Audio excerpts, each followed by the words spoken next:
Chris and Brady with the Kabuki Strength Team.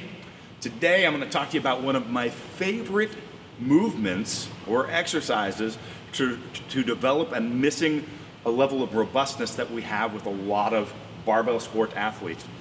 We work in the sagittal plane a lot of times, and we have the opportunity for having an injury if we're walking out a squat, maybe picking up a game of tag football, some soccer, those sorts of things. All of a sudden, all that strength that we've developed only in that one plane where we're not going anywhere else can be detrimental.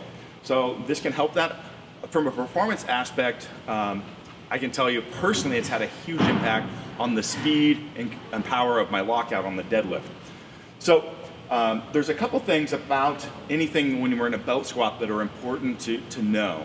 One of those is we're actually not loading the spine, so we have a reduction in axial loading over the week if we are replacing either squat patterns, or we're not having an additional axial loading if you're adding this on top of your training. And that axial loading is one of the areas that can affects our ability to recover from one training session to the next. So this can be great as an add-on, as a recovery tool, any of those aspects. The other is just winning this standing position takes work. So we actually have to actively control our pelvis position because it's trying to rotate the pelvis.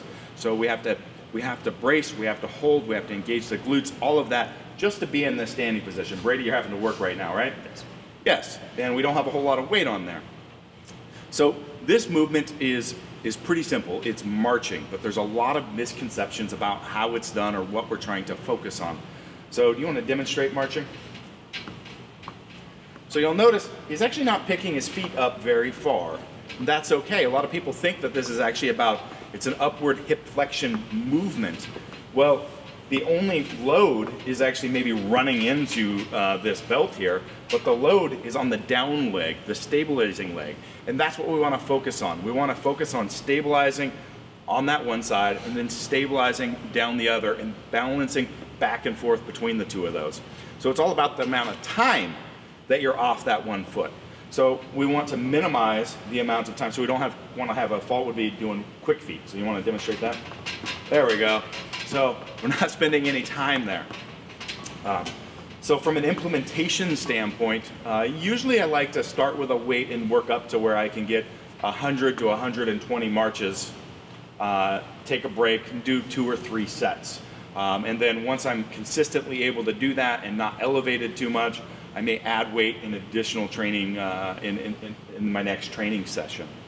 So, Brady, do you have anything that you'd like to add to this video? I think you covered it, but just keeping in mind principles of keeping your abs stable as well, because a lot of what we're challenging when we're being on one leg is that contralateral core to hip strength. Yeah. So a fault would be actually almost just what he did there, where you're not lifting and stabilizing, but leaning from one side to the other to get there. So we're not quite doing what we want to do. We want to, as much as possible, stay in this position, lift the leg, have some time. So think about a 1/1000. Well, you know, as you're doing that. Yep. Yep. So again, this is one of my favorite tools for doing this. I don't have my my anti-fragile shirt on, but I would call this falls into that anti-fragile continuum.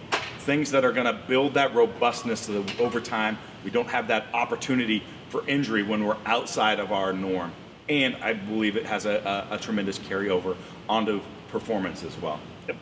All right, Chris and Brady signing out.